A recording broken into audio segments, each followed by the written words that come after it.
novamente, eu quero desejar boa noite a vocês, agradecer imensamente pela presença, né? Porque nesse friozinho, eu acho que a vontade de ficar embaixo do cobertor é muito maior, não é verdade? Bom, eu falei para a Thaís sobre esse tema porque eu acho de extrema importância, certo? Mesmo que muitas pessoas não vão necessariamente ter o seu carro-chefe, o seu produto na propriedade vai iniciar a rastreabilidade no 1º de agosto, já no mês que vem, tá? Ou seja, em menos de 15 dias, já teremos uma outra leva de produtos que irá entrar na mira da fiscalização. Ou seja, um grupo no ano passado, no dia 1º de agosto, entrou na mira da fiscalização e agora, nesse mês que vem, daqui a menos de 15 dias, um outro montante também vai entrar. Por isso que eu quero reforçar a extrema importância de ter consciência de poder rastrear os seus produtos no seu sítio. Lembrando novamente que não há a necessidade de vocês estarem fazendo rastreabilidade em todos os produtos, tá? Vocês têm que focar no que é o carro-chefe da sua produção. Se vocês têm aqueles produtos que é de safra, não é um grande volume no seu sítio, não precisa ser rastreado, certo? Porém, se vocês já trabalham com banana, por exemplo, que é uma cultura tradicional aqui na região, aí vocês têm que já estarem atentos, porque no dia 1º de agosto já vai iniciar a fiscalização sobre esse fruto, tá? Semana passada, eu estive conversando por WhatsApp com um amigo meu que se formou comigo. Ele não trabalha diretamente com o pessoal da Defesa Agropecuária, que são os responsáveis também pela fiscalização. Mas ele já andou vendo com alguns colegas que estão nesse ramo e realmente eles estão preparados, tá, para estarem indo nos entrepostos, tá, nas distribuidoras e etc., para poder fazer o quê? A verificação, né, a fiscalização da ausência de etiqueta. Lembre-se, a primeira coisa que o fiscal vai ver no depósito, nos boxes do Ceasa, ou até mesmo em qualquer lugar onde esse produto está armazenado, aguardando para ser colocado em venda, é a etiqueta, porque é isso que vai chamar a atenção da fiscalização. O segundo passo vai ser ir nesse lote, que já tem uma infração em vista, que é a ausência da etiqueta rastreável, retirar uma amostra de 1 quilo desse alimento e levar ao laboratório, tá? Lembrando que essa lei da rastreabilidade surgiu para garantir a segurança alimentar do seu consumidor final. Consequentemente, é importante, no ato da fiscalização, a retirada da amostra para ser enviada para um laboratório credenciado, tá? Mediante a isso, é importante, então, nós termos, né, já antemão, várias etapas sendo feitas. Por isso que eu trouxe como tema de hoje o preenchimento do caderno de campo e a elaboração da etiqueta, tá bom? Vamos começar, então, com a nossa apresentação, tá? Eu tenho uma assistência ilustre da Thaís, que vai estar me auxiliando na reprodução da apresentação. Bom, gente, é o seguinte, essa questão da rastreabilidade, vocês vão estar me ouvindo e vendo eu sempre trabalhar constantemente para que vocês possam se adequar o quanto antes, né? Lembrando novamente que a multa é bem salgada, tá? É até 400% em cima do valor da nota fiscal do produtor, ok? Então, o que acontece? Mediante a isso, é importante nós termos esse cuidado, ok?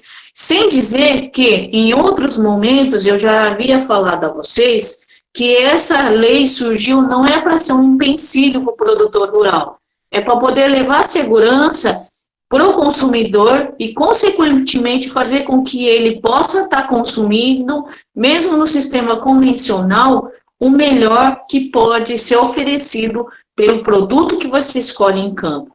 E é como se fosse uma certificação, o selo da rastreabilidade. É como se fosse um selo, sim. Por quê? Porque vocês vão estar conduzindo em campo um sistema produtivo na qual vocês vão ter um manejo adequado, vocês estarão trabalhando com auxílio técnico e assistência para isso, cuidado no que vocês estiverem levando para as plantas, sempre obedecendo a dosagem e a carência desse produto.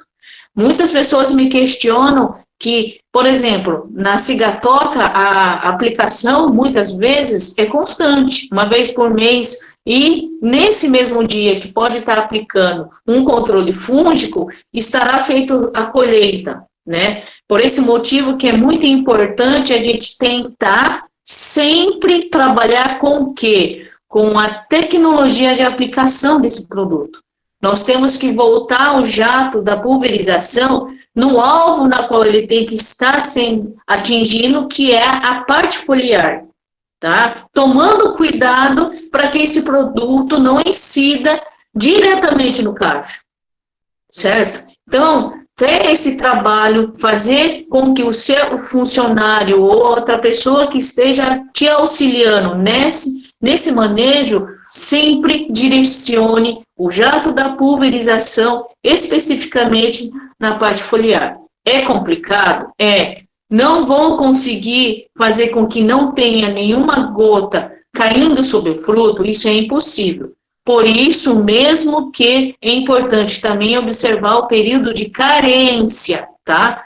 Porque assim, não é simplesmente vocês terem uma dose um pouco a mais que vai já aparecer lá no laudo no laboratório. Não, tá? Tem que ser muito discrepante. Dentro das nossas legislações, existe uma faixa de tolerância. O importante é não extrapolar essa tolerância. Então, o simples fato de vocês terem cuidado no manejo já vai ser de grande ajuda, tá? Bom, como eu já tinha falado, já houve um grupo que foi liberado para fiscalização, tá? Então, no ano passado, não sei se vocês observaram nos noticiários, principalmente os citros, ele foi o alvo da fiscalização de forma maciça nos meses após a liberação.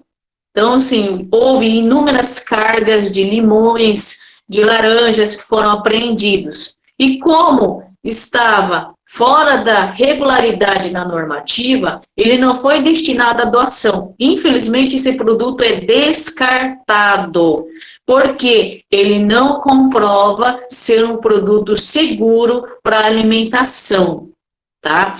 E além do prejuízo monetário do produtor rural, ele ainda vai ter um adicional do prejuízo em cima da multa que vai ser aplicada a ele, certo? Então, nesse quadro aqui, são os produtos que hoje está na mira da fiscalização e que hoje está sendo bem apreendido. Se vocês observarem, né, o tomate muitas vezes é colocado como o maior vilão de receber as maiores doses de agrotóxico devido ao seu manejo. Ele também está sendo fiscalizado e, principalmente no Paraná, houve cargas gigantescas no tomate de mesa sendo apreendidos e eles jogam em valas, porque não pode ser destinado ao consumo.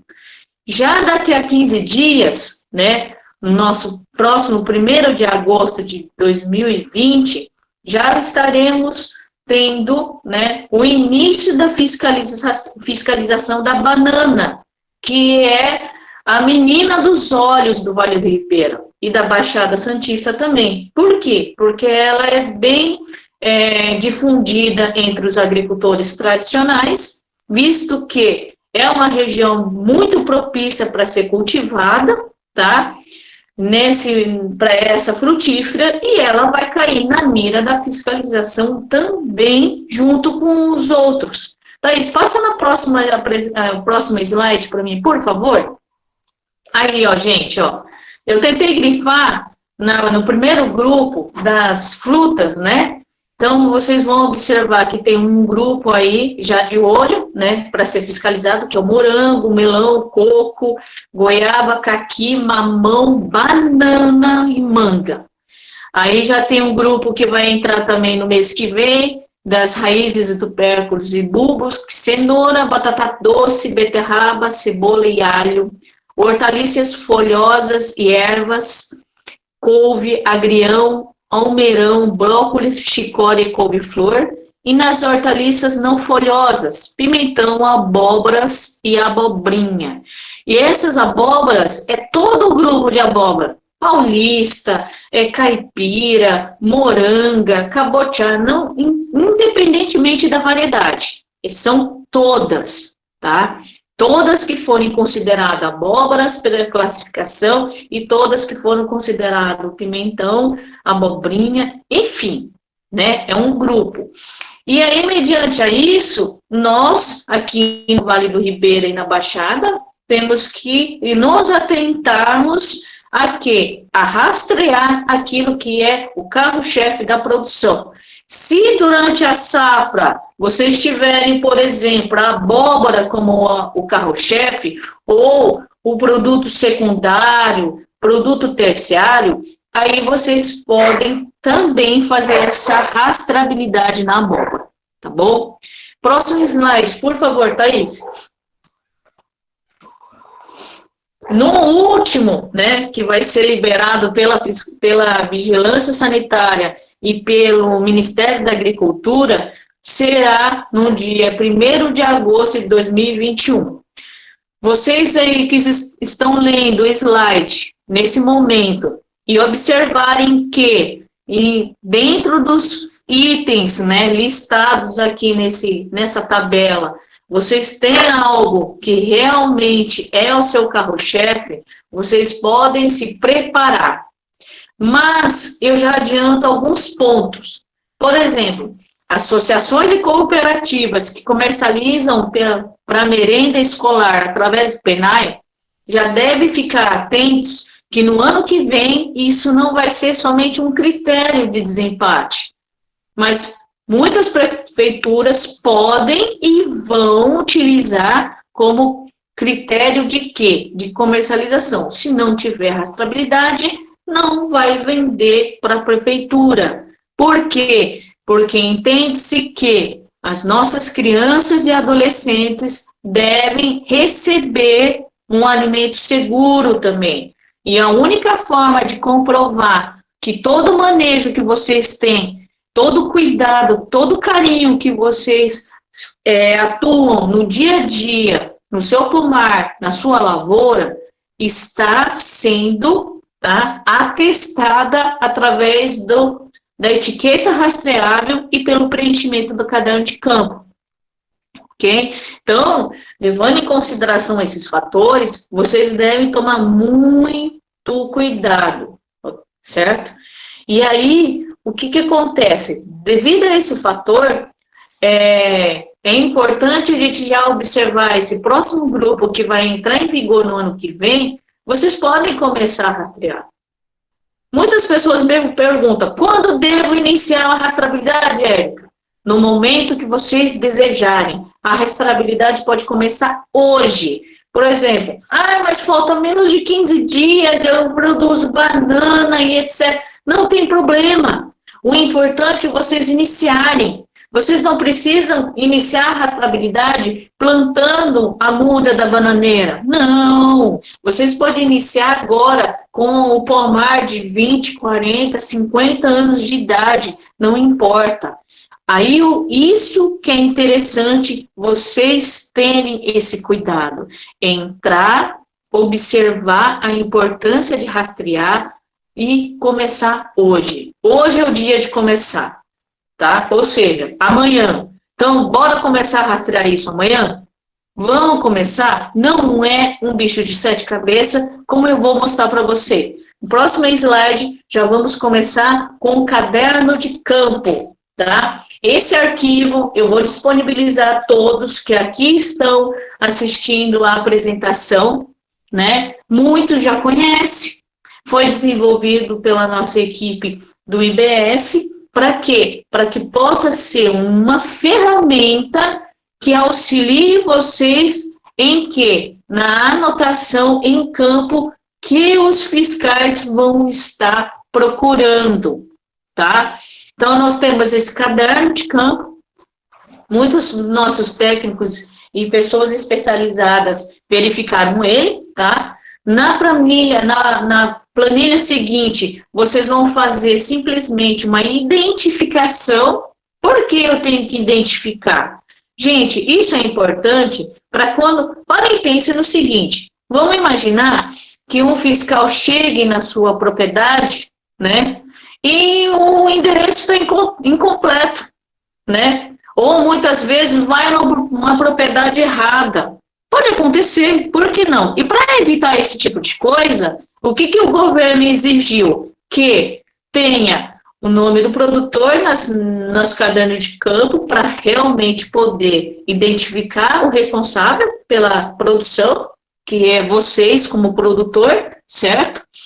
Colocar o CPF e o CNPJ é importante também, é de extrema importância, certo?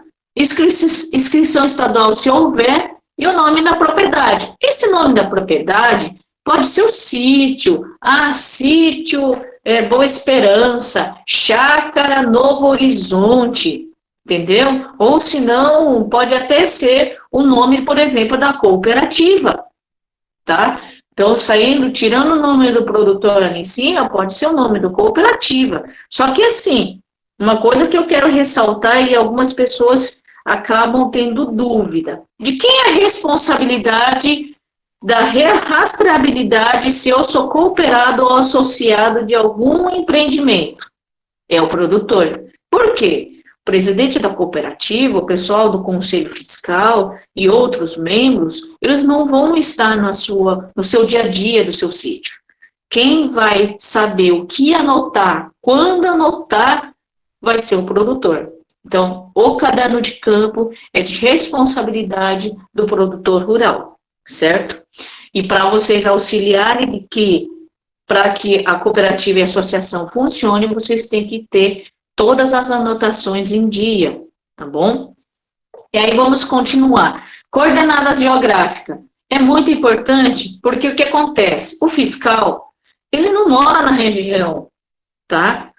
É muito raro, de repente, o fiscal ser morador daquele município e conhecer a zona rural na palma da mão. E como isso muitas vezes não acontece, né, é importante colocar essas coordenadas. Só que não é só o fiscal que vai se aproveitar dessas coordenadas. Já pensou, hoje em dia temos uma modernidade na palma da mão, que você inserir as coordenadas geográficas, eu consigo chegar no seu sítio, eu sendo consumidora?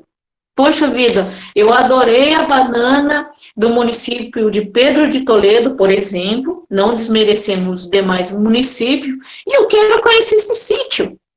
Nossa, por que a banana tem um sabor tão delicioso, né? Um aroma que eu nunca senti igual, ou simplesmente o consumidor está passando pela cidade e fala, poxa vida, aqui é pertinho de onde a gente comprou aquela banana, por exemplo.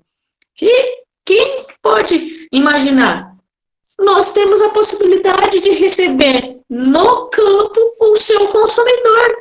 Então, essas coordenadas não vai simplesmente para facilitar a vida do fiscal, vai facilitar que as pessoas te conheçam e que possa ir até aonde a banana foi colhida. Tá? Então, isso é importante. E os demais complementos, né? Que no caso é o endereço, tem que ser completo, mesmo que seja estrada, não sei qual, quilômetro tal, tá? Então, é bom colocar, certo? E aí, os telefones, e-mail e a área cultivada. No lado, que tem esse quadrado gigante aqui ao lado, nós temos o croquis do talhão. Esse croquis seria o quê? Por exemplo, eu tenho um sítio, né, na qual uma parte, vamos chutar, certo? Uma parte está cultivada a banana nanica e outra parte está cultivada a banana prata, né? Só que eu vou colher separadamente. Eu posso fazer um caderno de campo para cada variedade? Sim, você pode. Ah, Érica, mas o meu sítio é pequeno. Quando eu vou colher minhas frutíferas ou qualquer outro produto, eu retiro tudo de uma vez só. Eu não tenho essa divisão. Ou seja, eu vou lá e colho tudo. Não tem problema, você pode fazer nesse croquis do talhão, fazer o seu sítio ser um talhão só. Certo? Porque como estamos lidando com um agricultor familiar, é a realidade maciça entre vocês. Então, aí vocês realmente podem pegar o quê? Faz o seu sítio todo ser um talhão só. Porém, né, vamos supor que tem um momento do ano que vocês cultivem ali abóbora. Ou vocês têm, né, naquele momento que a banana não está muito bem, não está saindo legal, e vocês querem ter uma segunda renda para poder equilibrar as contas, que não vai diminuir só porque a banana parou de ser produtiva. Claro, aí você pode fazer um outro caderno de campo para essa cultura da abóbora, sendo ela qualquer outra que vocês acharem pertinente, ok? Então, aqui nesse croquis seria um desenho. Só que uma coisa que eu vou enfatizar. No croquis, tenham sempre um ponto de referência físico. Não coloque o pé de manga, não coloque a jaqueira, porque um dia o pé de manga e a jaqueira pode cair. E aí, como que vai fazer para você referenciar o seu croquis?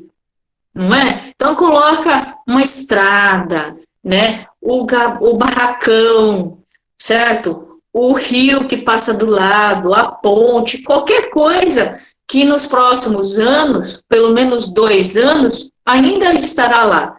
Mas uma árvore, por exemplo, pode não existir, entendeu? Pode cair, ser cortada, porque vai precisar abrir um espaço ali, etc. Tá bom? Então, essa primeira página seria para identificação. Vamos para a próxima página da planilha.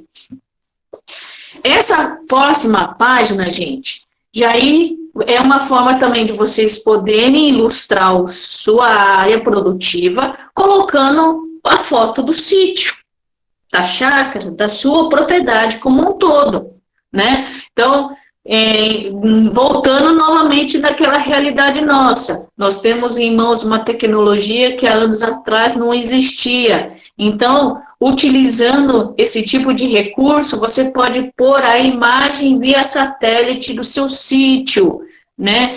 Ah, Érica, mas o meu sítio, por exemplo, tem 3 talhão. Se você conseguir, né, contornar, fazer alguns tracejados nessa imagem, mostrando o talhão 1, talhão 2, ou gleba, ou algo que você acha que pode ser adequado para dar um nome para esse talhão, tudo bem, não tem problema. Como também a primeira página pode funcionar, essa também. Então, vocês podem identificar. Agora, Érica, o meu sítio é uma coisa só. Então, tá. Então, você pode pôr sua imagem do sítio ali, sem haver a necessidade de contornar as diferenças entre talhão. Não precisa, tá bom? E muitas vezes, se o sítio é muito grande e devido a manejo eu tenho que fazer em talhões, aí você pode também fazer isso dentro da imagem, né? Via imagem de satélite, você pode fazer esse contorno. Não há problema algum. Certo? Vamos pro próximo. A próxima planilha, gente, já vamos ver aqui uma planilha, né? Eu, lembrando novamente, eu vou encaminhar essa planilha a vocês. Acredito que tem muita gente que tem, né, esse tipo de planilha com vocês, mas muitas vezes eu falei, caramba, eu não sei como fazer para preencher. Bom, vamos pensar o seguinte, o caderno de campo é o diário de atividades dentro da sua lavoura. Então, aqui, ó, vocês vão observar que vocês têm que especificar o tipo de cultura em relação à variedade ou cultivar. Ou seja, eu planto banana prata, banana ouro, banana nanica, banana vinagre e assim por diante. Então, você vai especificar. Mas, Érica, cada caderno de campo tem que ser de uma variedade? Depende. Se, por exemplo, vocês ali, ó, observar que no mesmo talhão, que é na terceira coluna, você consegue ter várias variedades de banana, por exemplo, não tem problema, você vai identificar o mesmo talhão, então, no caso de vocês, será um caderno de campo por talhão, e não um caderno de campo por cultura, certo? Imagina só, você dentro de um talhão tem 3 tipos de variedade de banana, eu vou ter que fazer um caderno para cada um? Não, você vai usar um caderno de campo apenas para esse mesmo talhão, só que identificando cada variedade ou cultivar, tá? Na quarta coluna, você tem a data da aplicação, visto que a gente está verificando aqui o registro da aplicação de insumos. Essa data de aplicação vai ser o dia que você pulverizou um fungicida, pulverizou uma cauda, né, de controle de alguma praga, né, pulverizou um produto alternativo e etc. Também vai ser a data que você jogou o calcário, jogou o gesso agrícola, jogou a sua adubação, jogou o seu composto orgânico, né, oriundo da compostagem, jogou o seu esterco curtido. Aí você vai colocar na quinta coluna o nome do produto que você jogou.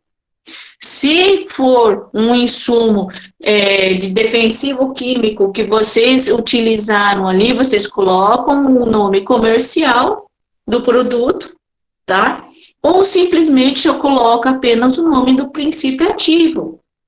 Aí fica à vontade, né? Lembrando novamente que tudo que for preenchido nessa planilha, ele tem que ter uma origem, né? E essa origem deve iniciar da onde? Da recomendação do agrônomo, certo? E embasado numa nota fiscal. Então, nós temos que exigir nota fiscal de tudo que for adquirido, certo? Mas eu faço meu composto no campo, o esterco é oriundo da meu galinheiro, eu não trago de fora, ótimo, não precisa você guardar a nota fiscal destes produtos. Simplesmente, caso, né, vá à fiscalização do seu sítio, ele vai ver, poxa, aqui, fulano, ele tem o galinheiro, que vai fornecer o esterco, que vai fazer, e ele utiliza também na compostagem e assim por diante. Então, nisso vocês não precisam ficar preocupados. Porém, tudo que for adquirido de fora, independentemente de ser cultivo convencional ou cultivo orgânico, eu oriento para que vocês tenham, né, consigo a nota fiscal desse produto. É extremamente importante. Por 2 motivos. Um, para deixar arquivado, porque pode ser solicitado pela fiscalização. E segundo, para organização da sua empresa rural. Que quer queira ou não, onde vocês cultivam é sua empresa. Diferentemente de máquinas, diferentemente de equipamentos grandes, linhas de produção, vocês fabricam alimento fresco e agora em cima de uma segurança alimentar, oferecendo um alimento rastreado, seguro para o consumidor. Então, quer queira ou não, sem falar de selo e de certificação, não deixa de ser uma certificação. Isso é ferramenta de certificação. Então, vocês estão atestando, né, através de documento da planilha de campo, no caderno de campo, que vocês têm um alimento seguro para o consumidor, tá? Continuando, essa coluna de dose ou quantidade é muito importante, Porque se for um defensivo agrícola, vocês têm que colocar a dose, né? Ah, Érica, mas eu não tenho assistência técnica. Como que eu faço? Se vocês não têm assistência técnica, constantemente, de vez em quando, e no momento, muitas vezes, eu não consigo naquela ocasião, leiam o rótulo ou a bula, no caso, do seu produto. Lá vai constar a cultura na qual está registrado, a dosagem para cada cultura e até mesmo a fase fenológica. O que é fase fenológica? Se é muda, se é uma planta mais jovem ou se é uma planta já em plena produtividade, tá? Então, só simplesmente você se baseando pelo rótulo, pela bula, já é uma segurança de que vocês estão utilizando aquele produto de forma correta. Nessa outra coluna de unidade, nós temos as unidades na qual vai comprovar o tipo de concentração. Por exemplo, vamos supor, vocês fizeram um preparo de calda, vocês vão colocar aqui, por exemplo, ml por hectares, 100 gramas gramas por 100 litros d'água. Então, isso vai variar, tá? Então, essas unidades servem para auxiliar vocês como anotar.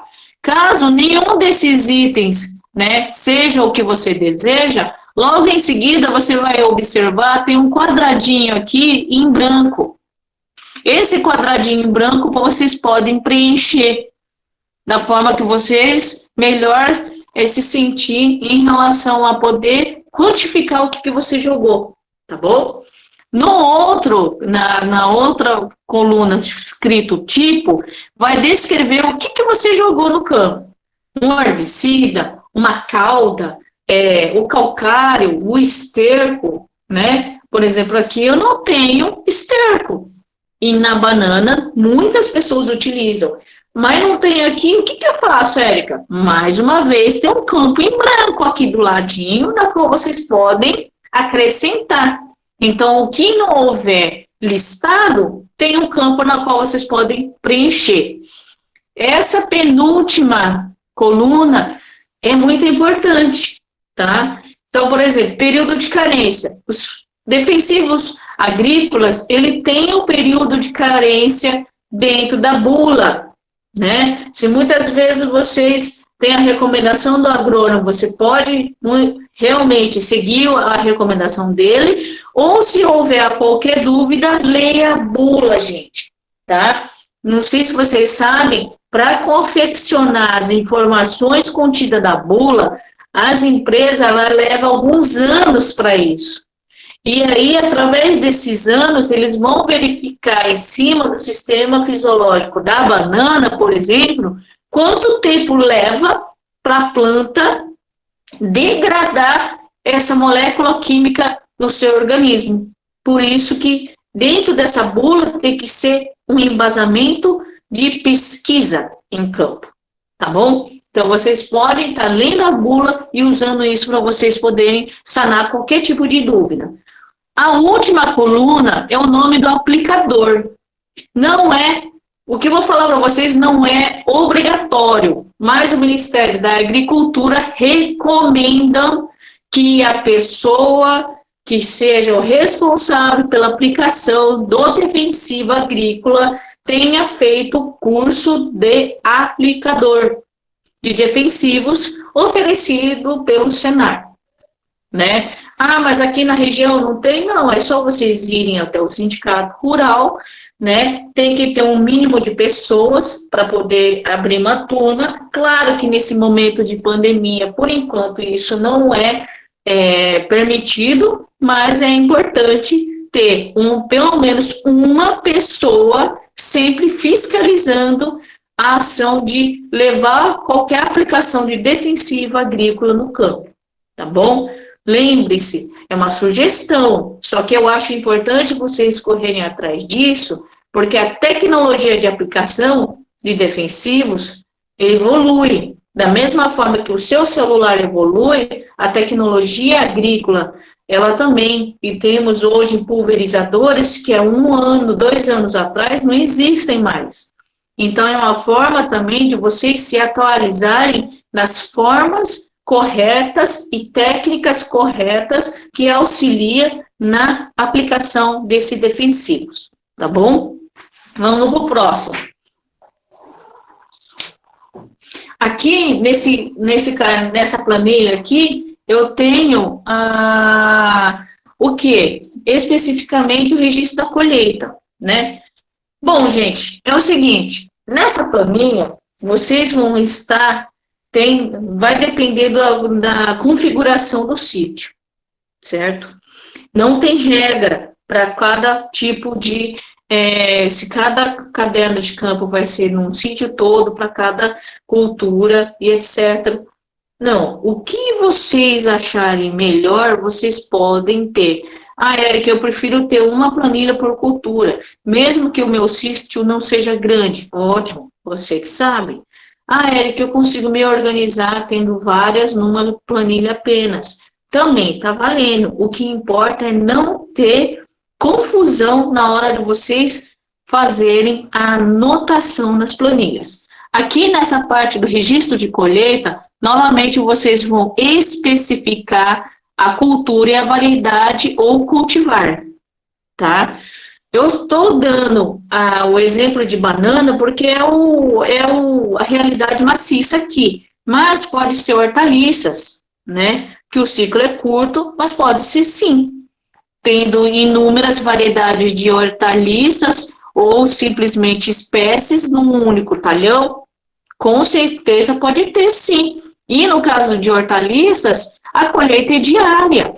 Então, assim, todo dia vocês colhem, todos os dias vocês vão registrar aqui nessa planilha. Porque temos uma coluna onde está escrito o quê? Data da colheita ou embalagem. Por que embalagem? Porque muitas vezes vocês colheram, vamos supor, amanhã eu preciso entregar 1.000 pés de alface, logo cedo, 6 horas da manhã, né? Mas aí, muitas vezes, devido à atividade dentro do seu sítio, eu não consigo deixar para logo cedo, eu tenho outra atividade logo de manhã, mas eu quero deixar organizado. Então, vocês podem colher hoje, né? Deixar armazenado no local apropriado, se possível, com um controle de temperatura, se possível, coberto, tudo bonitinho, e aí já pronto para ser levado. Mas, se vocês forem passar por uma embalagem, ou seja, eu vou colher a matéria-prima para um minimamente processado hoje, eu vou picar essas alfaces, né? Então, eu colho, né, num dia e posso processar essa alface no dia seguinte. E aí, a data que vai constar vai ser o quê? Se é o mesmo produtor que faz essas duas etapas, a data é uma só, que é a data da embalagem. Ou seja, eu tenho uma pequena agroindústria no sítio e eu vou fazer para vender. Então, você vai lá, faz a colheita, processa e põe a data, tá? Pode ser mandioca da mesma forma, entendeu? Então, assim, essa data de colheita é para quem vai vender de forma in natura, e data de embalagem é quem vai passar por um processamento, né? Pode ser no mesmo dia ou no outro, depende de como você consegue conservar essa matéria-prima, ok? A quantidade. Essa quantidade aqui, pode olhar na próxima coluna, que tem várias formas de você quantificar o que você produz. Quilos, né? O PENAI trabalha em quilos, muitas vezes. Tem algumas prefeituras que pegam maço, mas a maioria que eu observo pela região, muitas vezes é quilo. Então, é 1 quilo de cebolinha, né? 1 quilo de alface e assim por diante. Agora, se vocês comercializam diretamente para feira, é maço, né? Ou se for a granel, por exemplo, eu tenho batata doce, aí pode ser em caixas ou em sacas. Ou se não, no caso, eu tenho uma abóbora de 8 quilos. Aí, nesse nesse tipo de exemplo, vai ser unidade, será 100 abóboras com média de mais ou menos 8 quilos. Aí vai depender do seu cliente, vai depender de que para quem você está vendendo. Quem vai estipular essa unidade é o seu cliente, tá? Então, muitas vezes é dessa forma. Já na banana é mais tranquilo, é definido em relação a caixas, né? Essas caixas em quilos, muitas vezes, né? Grande maioria das vezes vai de 20, 22, 23 quilos, depende, né? De como você vai fazer o trato com o seu comprador, certo? Peso unitário, então ali vai ser o quê? Caixas, por exemplo, de 20 quilos, 22, 23, ou vocês podem colocar uma média aí de peso por unidade, tá? E por final, vocês vão colocar o quê? O valor da quantidade de peso dentro dessa colheita. Ou seja, hoje eu colhi 100 caixas de banana prata.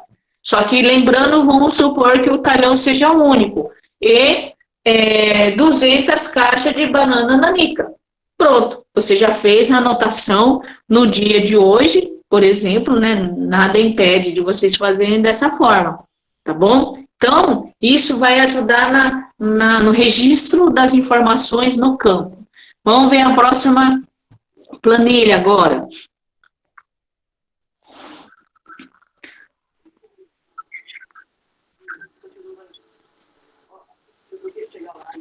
Próxima planilha, nós vamos observar aqui é a operação de campo. O que seria essas operações de campo? Tá? Seria todos os manejos e tratos culturais que vocês vão fazer na lavoura. Tá? Por exemplo, no talhão, né, eu vou identificar o talhão e a cultura aqui do lado, e aí vocês vão observar nessa coluna maior inúmeras atividades, várias atividades, tá? Roçada, capina, preparo do solo, plantio, né? Você pode simplesmente já determinar uma data de plantio, tá bom? Então, vocês vão estar anotando nessa coluna maior o que foi feito naquele dia. Nada impede de fazer no mesmo dia várias atividades, né? Primeiro horário do dia, nos primeiros horários, por exemplo, vamos supor, eu vou plantar. Eu fiz um preparo do solo, né? Logo em seguida que eu preparei esse solo, eu fiz uma adubação, tá? Então, aí fica um tempo lá em repouso até levar, daqui a uma semana, que eu vou anotar a data dessa operação, e eu efetuo o quê? O plantio. Então, aí você tem a identificação do talhão que você trabalhou, a cultura na qual foi trabalhada também, a operação feita, a data, né?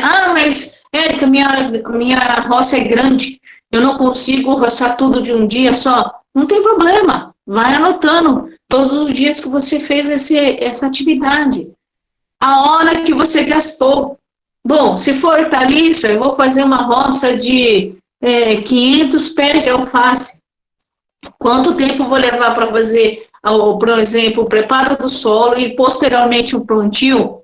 Tá? Se eu tiver ajuda da minha família ou de uma mão de obra que eu consiga estar pagando naquele momento, eu posso fazer o preparo, né? Logo de manhã, tal, já fez um preparo, adubou, já no dia seguinte eu já consigo já iniciar, né? A correção, se for o caso, né? Lembrando que tem que deixar um período aí de alguns dias para efetivamente você levar a muda a campo.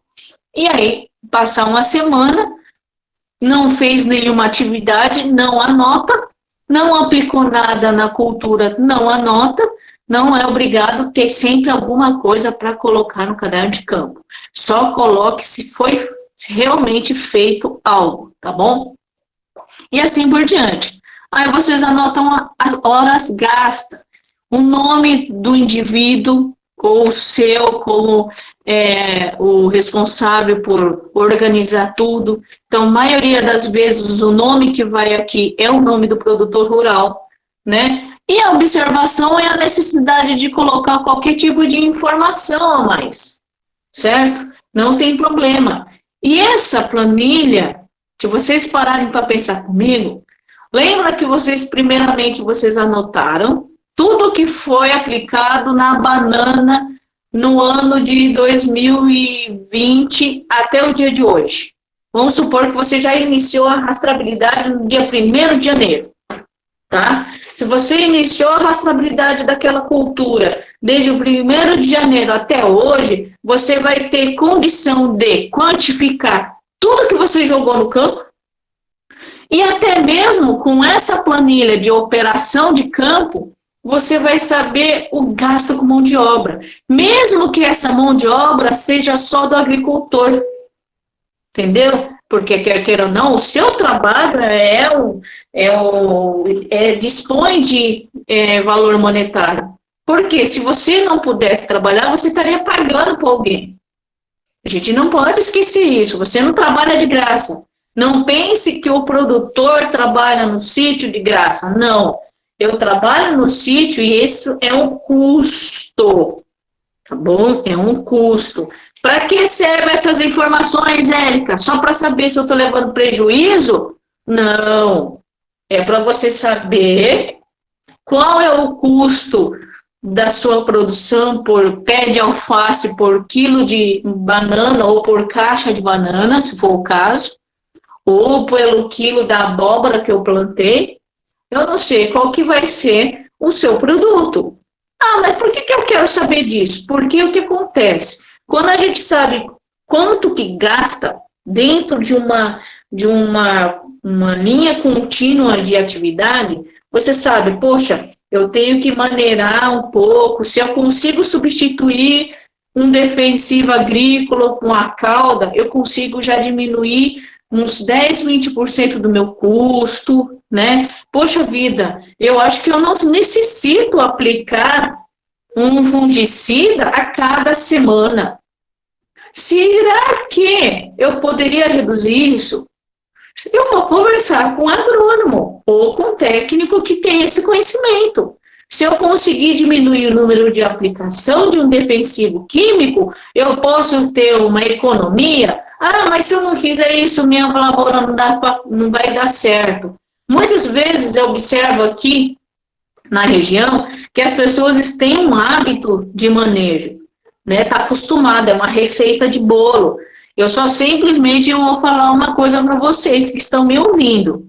Ninguém toma remédio de gripe por esporte. Ah, eu acordei com uma vontade de tomar um remédio de gripe ou de dor de cabeça, porque eu tô querendo, eu fiquei com vontade. Não faz isso, ninguém faz isso com essa, nossa, vou tomar remédio hoje porque eu acordei com vontade. Não, da mesma forma, vocês não precisam aplicar um produto se na sua cultura não tem essa necessidade, tá bom? Isso chama-se monitoramento da sua lavoura, e observar dentro da lavoura o que a planta está sentindo e assim atender a sua necessidade. Então, o que acontece? Junta essa planilha de insumos com esta agora de operação de campo, eu tenho uma noção de custo. E aí, vocês trabalhando com manejo, com tecnologias novas, com orientação correta, vocês conseguem diminuir o seu custo. Certo, gente? Mas vale a pena sempre manter registrado para vocês terem arquivado. Belezinha?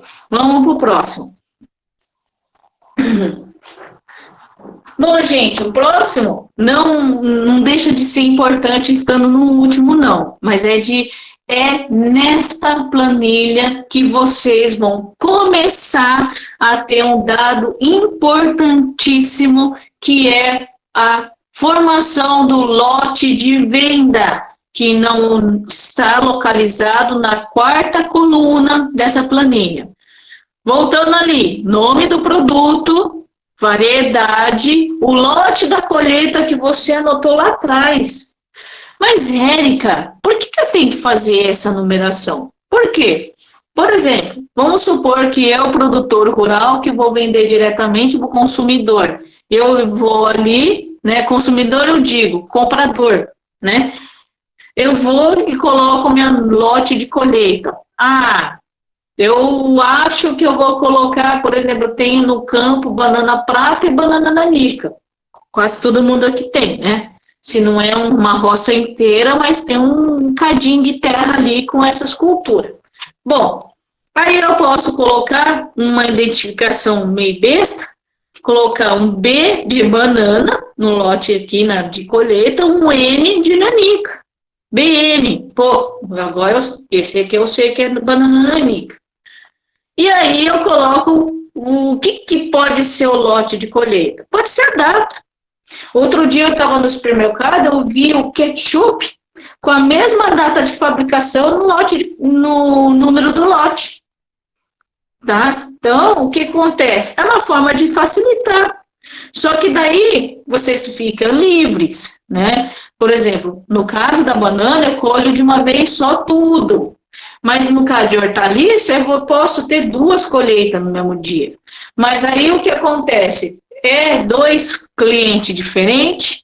Sim, pode ser. Eu vendo de manhã para o seu João da Quitanda e à tarde para o Joaquim da Feira. Mas aí é que eu posso fazer um lote diferente para cada um? Pode. Se você tiver um registro dos seus compradores e você conseguir ter essa organização, pode.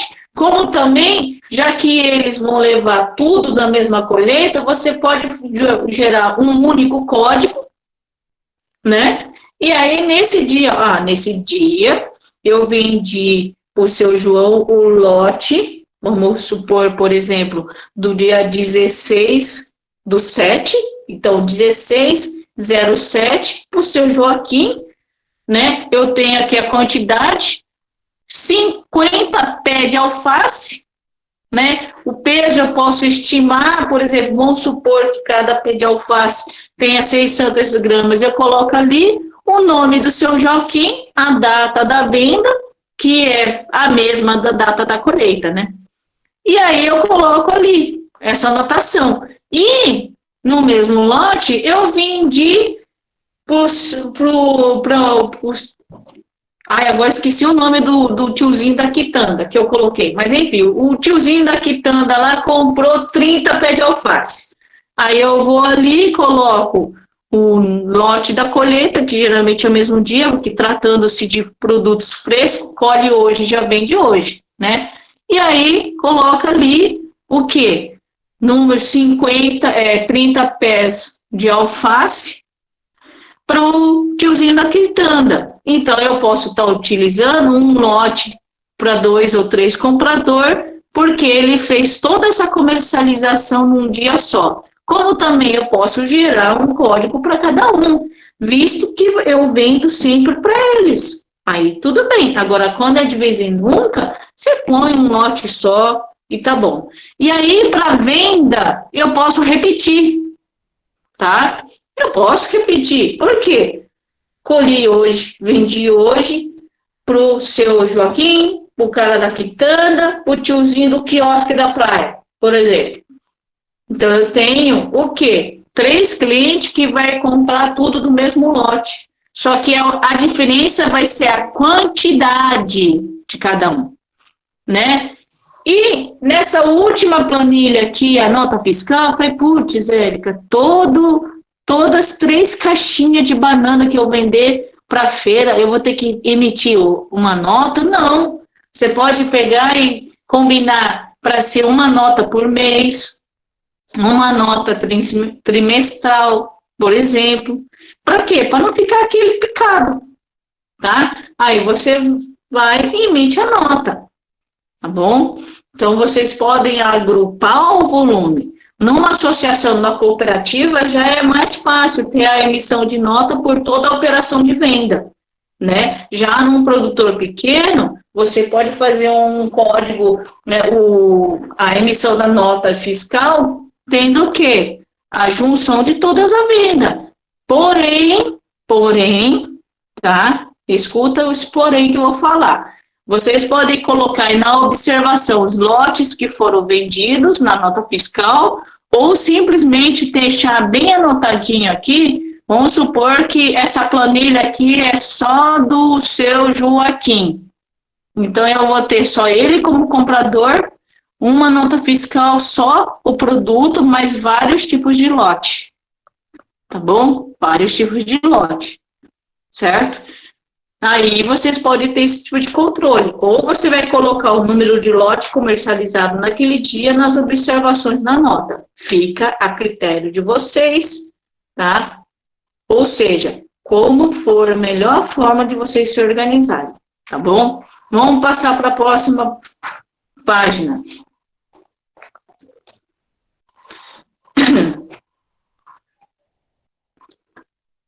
Essa próxima página é aquilo que eu falei.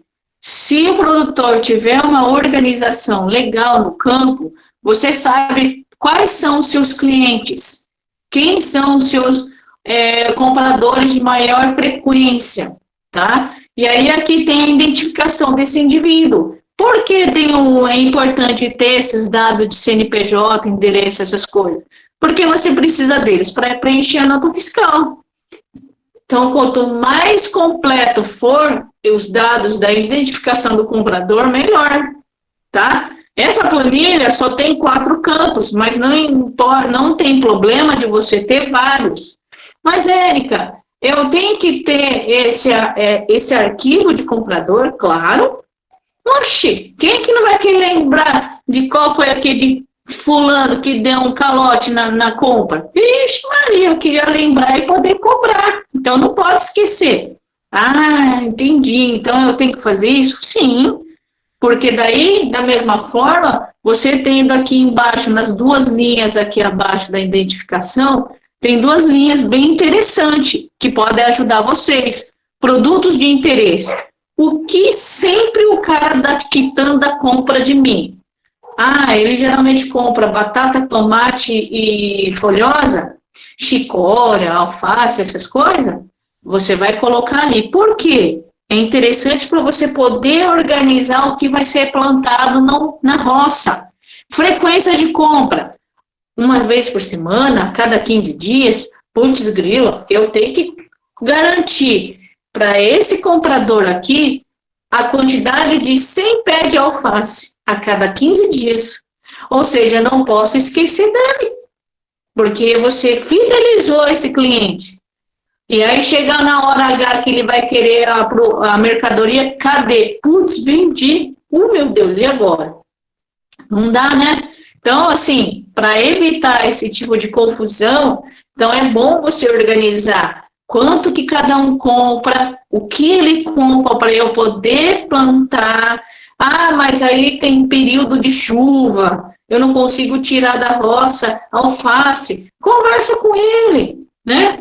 Faz uma linha concreta de fidelidade, dando abertura para ele poder escolher o que quer e o que não quer. Ok? Então, eu acho que é muito importante esse tipo de coisa. Então, essa planilha aqui, ele vai ajudar no quê?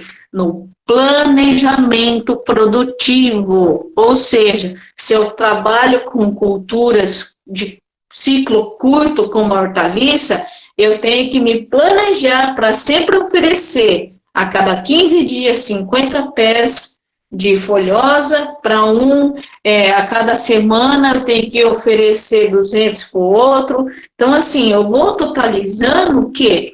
Uma semana eu vou vender uma quantidade maior, mas na semana que vem vai diminuir. Então, eu tenho que controlar quanto que eu vou plantar. Se na semana número 1 eu tenho 2 clientes que compram 50 pés de alface, mas na semana número 2 é só um só que vai levar 50, então eu tenho que ter dentro de um mês, uma semana eu vou colher 100, outra 50, outra 100, outra 50. Ou seja, eu não vou fazer canteiros e canteiros para garantir a venda de 100 pés, né? A não ser que você já tenha como encaixar um terceiro comprador que compre a diferença. Aí é um pulo do gato. aí sim ficou redondinho. Até eu fico feliz com essa conta, tá bom? Então, assim, é ótimo. Essa planilha vai ajudar vocês a planejar o que plantar, quando plantar e o que vocês têm que ter uma vez por mês, uma vez por semana, seja lá a frequência que esse cliente for aparecer, certo? O próximo. Tá acabando, gente, tá acabando. Bom, aqui, ó, é a formação de etiqueta, que não é muito diferente do que nós vimos ali no início. Nesse quadrado aqui, em azul, tem um resumo das normas, tá? Da rotulagem. É interessante porque aqui vocês vão observar o quê? Quais são os tamanhos em relação a tamanho a fonte, né? Ou seja, o tamanho da letra, que está especificamente em cima de uma embalagem, ou seja, eu tenho uma embalagem pequenininha de 50 gramas até uma embalagem grande de 1 quilo. Então, eu vou poder ter um mínimo de tamanho de letra para cada embalagem. Isso é importante para mim, por exemplo, tá? Que eu não enxergo mais de perto. Então, se vocês colocam uma letra muito miúda, eu não vou conseguir enxergar, vou ter que tirar o óculos. Olha que vexame. Todo mundo já deve ter visto a Érica olhando diagnóstico foliar ou vendo alguma incidência de praga no campo e tirando o óculos para bisoiar, porque não enxerga. Então, assim, ajuda muito no momento de vocês fazerem o rótulo e respeitar o tamanho da embalagem com o tamanho da letra. Então, ou seja, vocês não podem fazer menos do que está aqui, ok? E aqui no quadrado do lado, eu tenho informações que já foram vistas, mas tenho três novas aqui que é importante, que é o quê? O peso líquido, que é por exemplo, eu tenho caixa de 20 quilos, mas aí eu vou colocar o peso real do produto, descontando a embalagem, né? O número do lote, que é o lote de venda, lá na outra planilha. Tem que ir no quê? Isso aqui é etiqueta rastreável. Só vai ser rastreável se eu tiver o número de lote que ligue o caderno de campo. Gente, só é isso que eu preciso ter. É só o caderno de campo e etiqueta. Pronto. Você é rastreado. Você já tem a rastreabilidade. Se você anota as planilhas e coloca o número do lote exato de que vai ser comercializado numa data, gente, vocês já estão conseguindo ter o quê? A rastreabilidade do produto. País de origem é importante, por quê? Vai que de repente essa banana aparece lá e vai parar na Argentina, né? O fiscal argentino vai olhar, vai, de onde veio essa banana? Do Brasil. Então, vamos voltar lá para trás, né? Então, aqui, isso aqui é importante para vocês fazerem a confecção. Na próxima slide, eu vou mostrar para vocês os exemplos. Vamos ver os exemplos aqui de etiqueta que eu trouxe para vocês.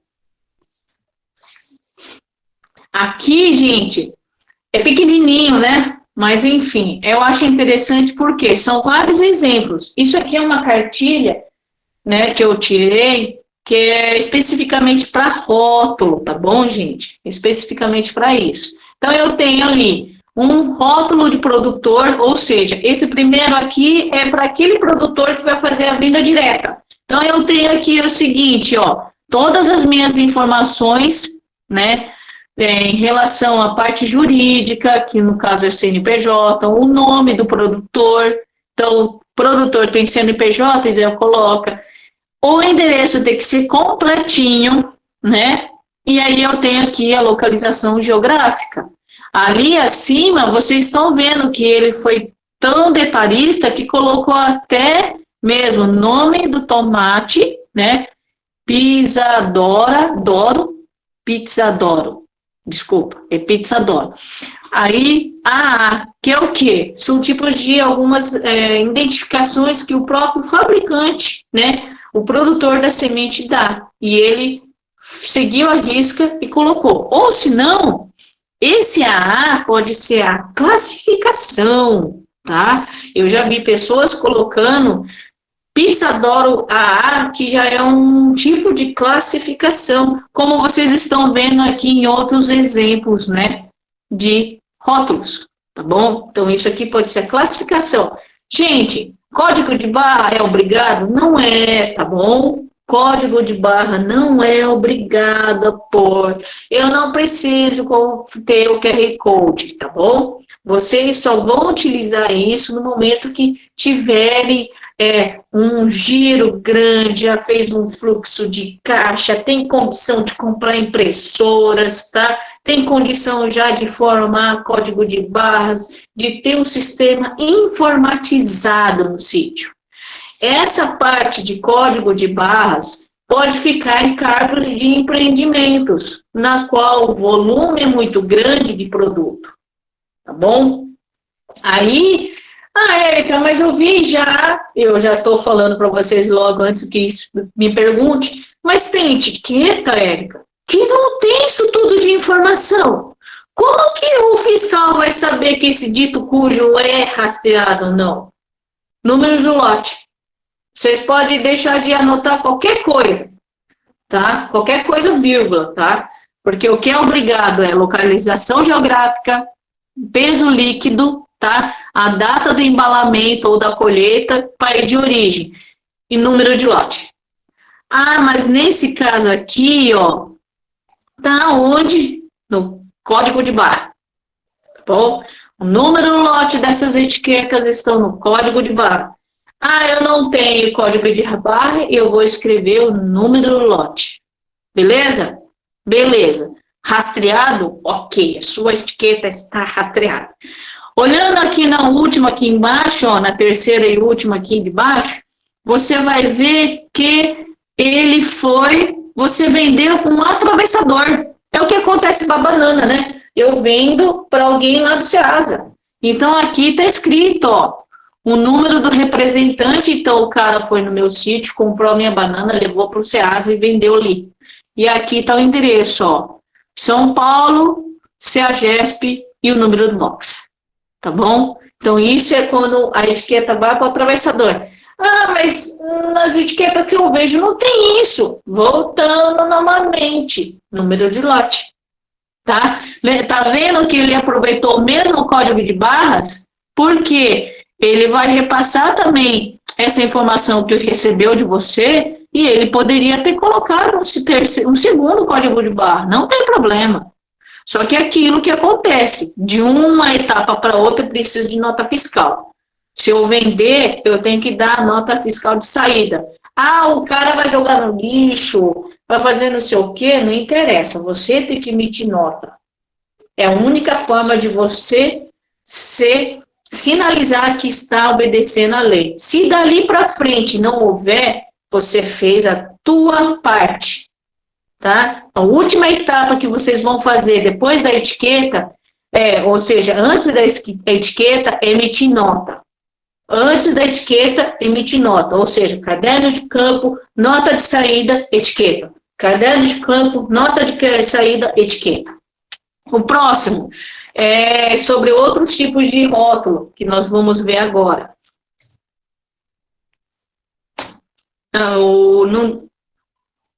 Não tem, não coloquei. Aí o que acontece? Nesse caso aí, gente, essa parte de rotulagem, eu quero que vocês prestem muita atenção, tá bom?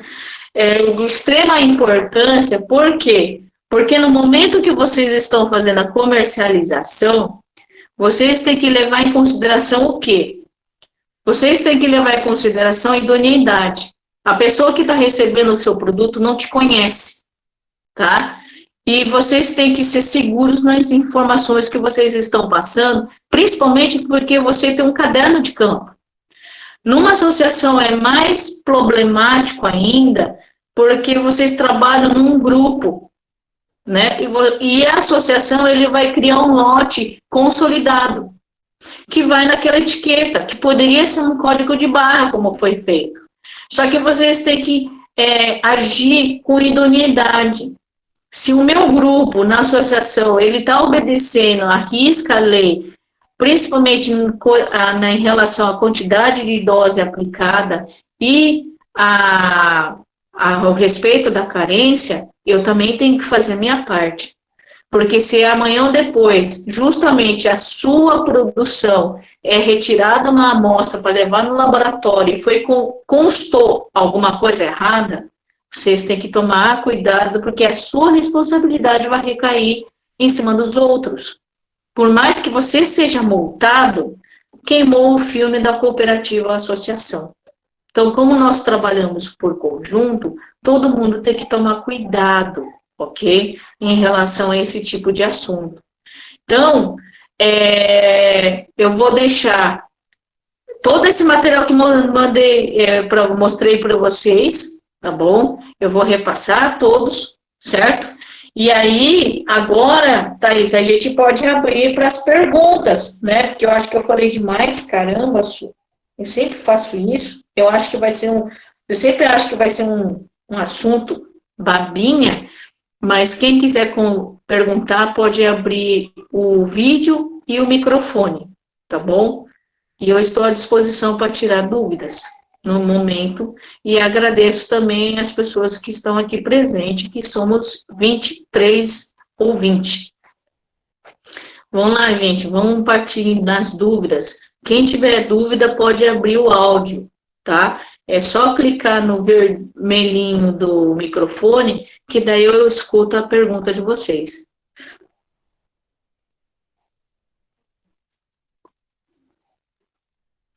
Dúvidas? De duas umas, ou expliquei muito bem para vocês, ou ninguém entendeu nada. Ah, meu Deus, essa segunda opção é perigoso. Hein, gente? Vamos lá? Cadê o povo que pergunta?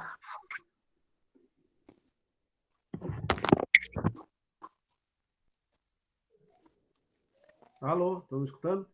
Olá, pode falar. Boa noite. Boa noite, Eric. Olá, boa noite. Eu cheguei um pouco atrasado, mas eu tenho uma dúvida só para me entender. Certo. Como vai estar a questão em relação aos agricultores que arrendam terra? Isso. É só para me entender que eu cheguei atrasado, eu acho que você deve ter falado e eu não peguei. Não, essa pergunta é bem interessante. Por exemplo, as pessoas que arrendam até uma propriedade para cultivar, ele tem o contrato de arrendatário, né? E aí é importante também ter isso, porque daí oficializa que você está praticando uma atividade econômica de forma legal.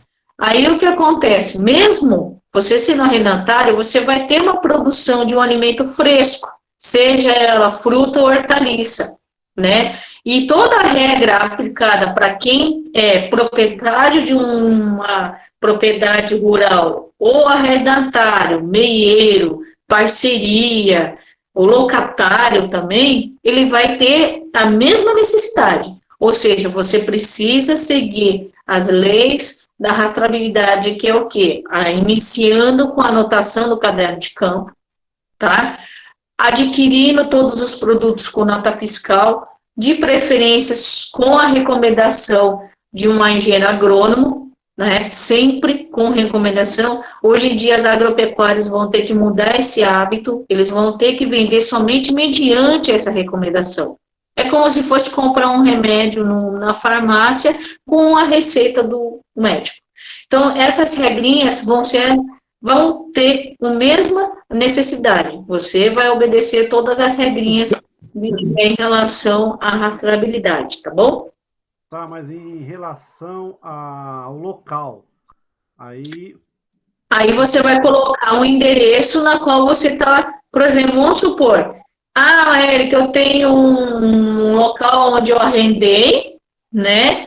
Fica 1 quilômetro de distância de onde eu realmente resido, certo? O que vai acontecer nesse local arrendado? É um talhão número X. Por que talhão? Porque você tem uma ampliação do seu sistema produtivo. Ou você pode considerar o sítio que você está ali, que é o principal, a matriz, e tem uma filial, entre aspas, pode ser considerado o mesmo talhão, ou você pode considerar talhões diferentes, tá bom? Aí, nesse quesito, você vai ter um caderno de campo lá, nesse local arrendado, e um caderno de campo aonde é a matriz, aonde é a sede do sítio, entendeu? E aí, o que acontece? Quando o fiscal chegar no endereço da matriz ou da sede, ele vai pedir os cadernos de campo, você vai mostrar, e ele vai perguntar de onde sai essa banana, por exemplo. Ah, essa banana é na área que eu arrendei ali na frente, mas o caderno de campo daquela área está aqui, tô. Entendeu? O importante é você pode considerar aquela área um talhão, por exemplo, tem um lugar que eu vi que o talhão dele é Sítio Alvorada, que é a sede, e outro caderno campo ele fez o Sítio São José, que é o local onde ele arrendou. Mas ele arrendou, só que a comercialização é feita só dele, entendeu? Mas isso tem que comprovar através de contrato de arrendamento ou não precisa? É que assim, eu conheço alguns fiscais mais legal, né? São aqueles que não pedem necessariamente um contrato, né? Mas eu acho que é interessante você ter sim, porque o que acontece? Por exemplo, se de repente o fiscal, você cometer algum erro lá em relação à aplicação, tá? Bom, você é uma pessoa idônea, tá? Eu acredito que não vai fazer isso. Mas se for um cara 171, ele fala, não, foi o dono da área. Ah, mas ele falou que você arrenda. Não, não arrendo nada aqui não. Eu só vendo para ele. É ele que produziu, aplicou as coisas. Entendeu? Aí que está o perigo. Sabe? Então, para não, por exemplo, até mesmo você arrendou uma área para alguém produzir, só que o cara não tem cuidado nenhum no manejo, foi autuado, ele vira, não foi eu, foi o Júnior, entendeu? Ele que é o responsável, por exemplo. E aí, como que fica? Então, aí é melhor você ter um contrato, entendeu? Para quem está vendendo. Hã? É uma segurança o contrato para quem está vendendo o produto rastreado. Exatamente, porque daí o que acontece? Por exemplo, principalmente também até para quem arrenda, você concorda? Vai que você tem uma área que você arrendou, o cara que arrendou é um cara de má fé, né? Fez o escarcéu, não obedeceu nada da rastreabilidade, chegou em você. Aí ele pega e fala, não, mas a terra não é minha, eu não tenho nenhum documento falando que eu arrendei, nada. Aí a multa cai em cima de quem? Do proprietário legal. Entendi. Entendeu? Então, assim, o contrato é interessante ter para evitar essas divergências. E é um risco que se corre. E é outra, a partir do momento que você tem um contrato, você está legal. Se um fiscal, às vezes, te olhar torto, se ele não estiver bem naquele dia, aí você pode sofrer outras penalidades. Porque, assim, o fiscal, quando vai na propriedade, não vai só autuar da norma de rastreabilidade. Se ele for na sua propriedade e ver frascos de defensivo jogado de qualquer jeito, você já vai levar outra multa. Se vai observar que você não armazena um defensivo agrícola de forma correta, num lugar fechado e trancado, é outra multa. Entendeu? Então tem que tomar cuidado disso. Ele não vai multar uma coisa só. Ele vai multar tudo que tiver na frente. Entendeu? Então, para não correr o risco, eu acho que é melhor você se calçar da forma mais legal possível. Certo? Espero que eu tenha conseguido tirar sua dúvida. Mais alguém?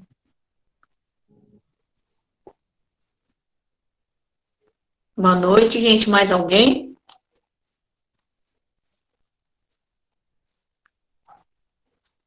Ninguém mais? Pode falar. Eu aceito.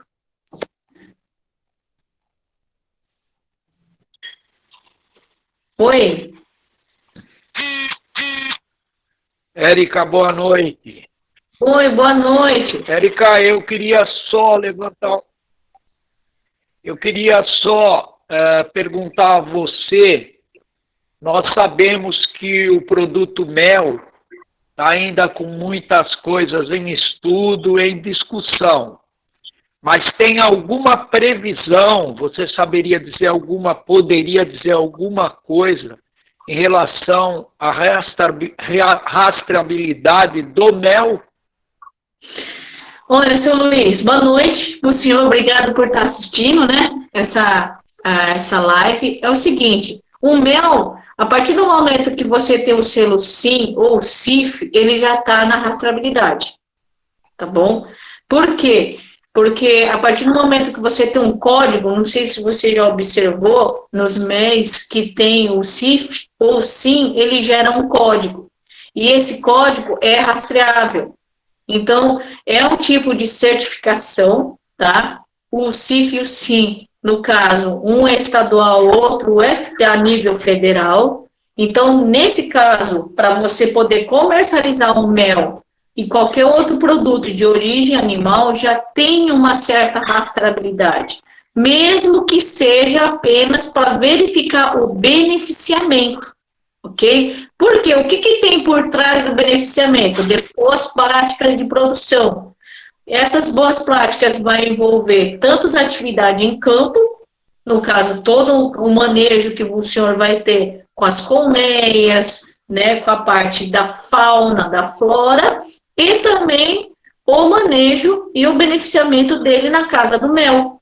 Então, essa rastreabilidade existe para esses pontos. Não é algo concreto ainda, não é, tá? Mas eu acho que não vai demorar muito. Da mesma forma que tem a rastreabilidade em cima da produção de gado, na criação de gado, tá?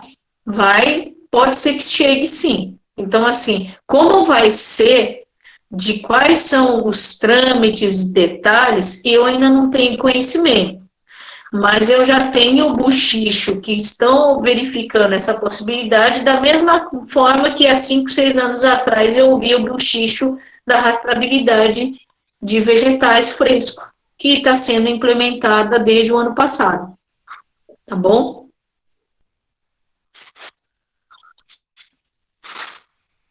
Muito obrigado. Olha, nada, seu Luiz. Boa noite. Eu estou vendo uma pergunta aqui do Joaquim Marco, né? Ele está perguntando se o fiscal de rastreabilidade notifica uma desconformidade ou multa. Olha, o fiscal da rastreabilidade, vamos supor, daquele grupo que eu falei, que no dia 1º de agosto, ele já vai multar. Por quê? Porque a lei dá 1 ano para o produtor rural se enquadrar na normativa. O ano das pessoas que vão ser multadas em 1º de agosto começou há 1 ano atrás. Ou seja, não sei se vocês sabem, essa lei iniciou em 2018, tá? Ou seja, aqueles produtores de citros, tomate, pepino, eles tiveram desde 2018 até 2019 para se enquadrar na lei da rastreabilidade. Da mesma forma que os produtores que vão ter a sua produção iniciada, a fiscalização no dia 1º de agosto, tá? Então, ou seja, o período de se enquadrar já está acabando, tá? Ou seja, 1º de agosto, se ele encontrar uma infração, ele vai multar, tá? Por causa disso, quem trabalha comigo, dos produtores que eu converso, é por esse motivo que eu sempre estou pegando no pé, estou falando da importância de rastrear, etc, etc. Porque o período de você entrar na conformidade é agora. 1º de agosto é onde vai gerar multa, tá bom? Mais alguém tem alguma pergunta? Espero que eu tenha esclarecido a sua dúvida, Joaquim. Tá? Obrigada pela pergunta. O próximo. Oi. Eu de novo, Érica, estou com outra dúvida.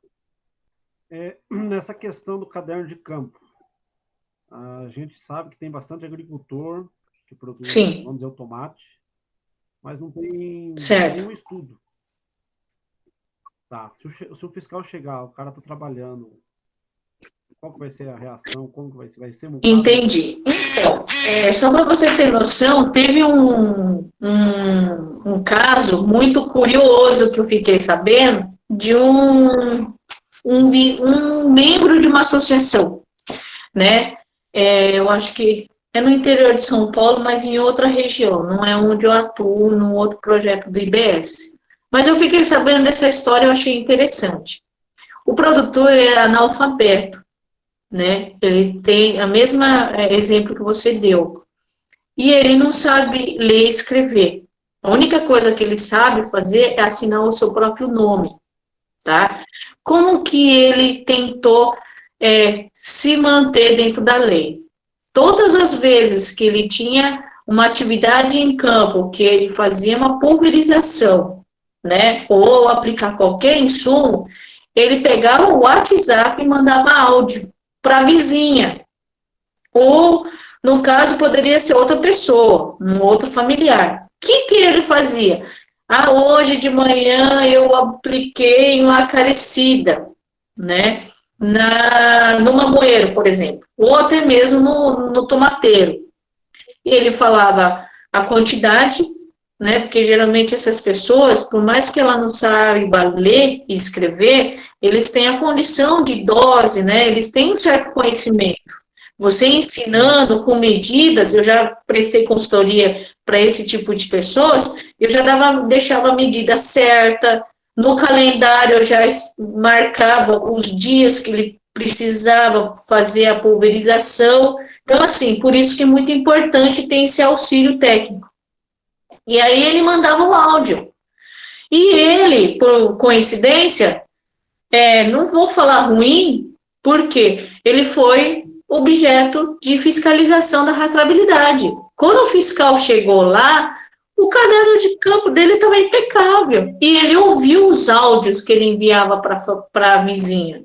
Ou seja, ele conseguiu mostrar que ele estava dentro da lei, sem saber ler e escrever, né? Com uma ajuda de uma vizinha, mas poderia ser qualquer outra pessoa da família, na qual o fiscal constatou que o problema do indício, acho que era de uma dose de um produto não permitido. Aí descobriu-se depois que foi o atravessador que aplicou para aumentar a vida de prateleira, né?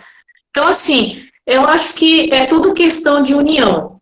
Da mesma forma que a gente não vive sozinho, o produtor, ele tem que ter a consciência que as coisas estão mudando, né?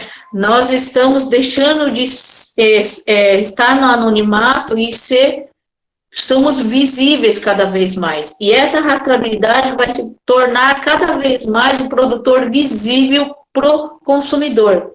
Dessa forma, eu acho que é importante pegar as pessoas que moram ao redor, sabe da produção desse senhor, desse agricultor ou agricultora que tem essa dificuldade de ler e escrever e ajudá-los, né? E esclarecer da melhor forma possível. E quem está ali sabe quem são essas pessoas mais vulneráveis, né? Então, assim, é questão de ter paciência. Tem cooperativas e associações que eu vou que tem vários exemplos dessa forma, né? E é um momento de você tentar unir e ajudar o próximo. Não tem outra forma, não tem outro jeito de você fazer com que uma normativa dê certo. E se, infelizmente, mesmo assim, é que muitas pessoas só acreditam vendo. Só vai acreditar que a rastreabilidade realmente está sendo fiscalizada quando alguém for multada, né? Só que não precisamos passar por isso, né? Então, assim, se você tem essa realidade, a gente tem que tentar fazer uma forma de ajudá-los a ter a consciência de que realmente é sério. Porque a gente é que nem, muitos agricultores é que nem São Tomé, só acredita vendo. Só acredita da rastreabilidade se o fiscal estiver entrando na porteira. Mas não vamos brincar de roleta russa ou apostar nessa mega sena perigosa, não. Existe a possibilidade? Existe. Mas eu não quero ganhar nessa loteria. E para não passar por isso, vamos agir conforme a lei. É o que tem que ser feito. Tá bom? De nada. Obrigada pela pergunta.